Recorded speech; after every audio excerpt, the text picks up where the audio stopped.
النهاردة هنعمل فكرتين ديكور حلوين قوي لهلال رمضان بأدوات بسيطة جدا، والنتيجة بتبقى حلوة قوي. تعالوا يلا نشوف هنعملهم ازاي. أول حاجة هنرسم هلال بالمقاس اللي احنا عايزينه. أنا كان عندي الهلال ده جاهز، رسمت زيه على الكرتونة وبعدين قصيته. في الفكرة دي هستخدم مناديل وهقصها كده قطع صغيرة، وهستخدم معاها غير عشان أثبتها. هبدأ الأول أحط طبقة كده من الغير على الكرتونة، وبعدين هاخد قطعة مناديل وهلفها بالشكل ده على قلم، وبعدين هثبتها على الغيرة. هثبت القطع جنب بعض ومش هسيب أي مسافة عشان الكرتونة كلها تكون متغطية، وكمان الشكل النهائي بيكون أحلى. وكل ما نخلص جزء هنحط طبقة غيرة تاني ونكمل بنفس الطريقة. نقدر نستبدل المناديل دي بمناديل ملونة أو ورق كريب، وكمان نقدر نستخدم ورق زي ما أنا عملت في الفكرة دي كده، بس الأفضل مع الورق نستخدم الشمع لأنه هيثبت عليه أسرع من الغيره. هنكمل بنفس الطريقة لحد لما نغطي الشكل كله.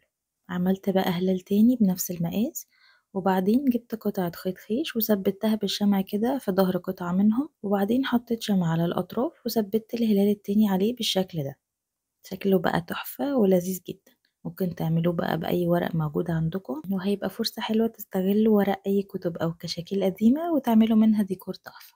وممكن بقى لو حابين نعمله بشكل تاني نثبت خيوط بين الهلالين كده قبل ما نثبتهم على بعض، ونلزق على الخيوط دي نجوم أو فوانيس، هتبقى حلوة قوي. بالنسبة بقى للهلال اللي اتعمل بالمناديل، حبيت أعمله تعليقة كده مختلفة. جبت شماعة معدن وفتحتها بالشكل ده، وحاولت أخلي شكلها دائري.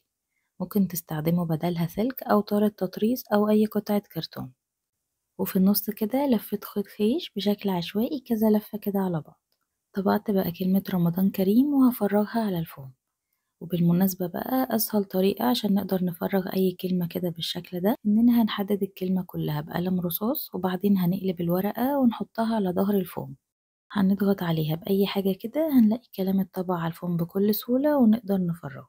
الطريقة دي بقى بتبقى حلوة قوي مع أي كلام أو رسمة صعبة أو فيها تفاصيل كتير. هنثبت بقى الهلال كده الأول بالشمع على طرف الشماعة بالشكل ده، وبعدين هنثبت كلمة رمضان كريم على الخيط بالشكل ده كده، وهنستخدم الشمع. هنرتبها بس الأول كده لحد لما نوصل لأحسن شكل، وبعدين نثبتها بشمع على الخيط. ممكن بقى نزود نجوم كده من نفس لون الفوم ونوزعها بالشكل اللي يعجبنا.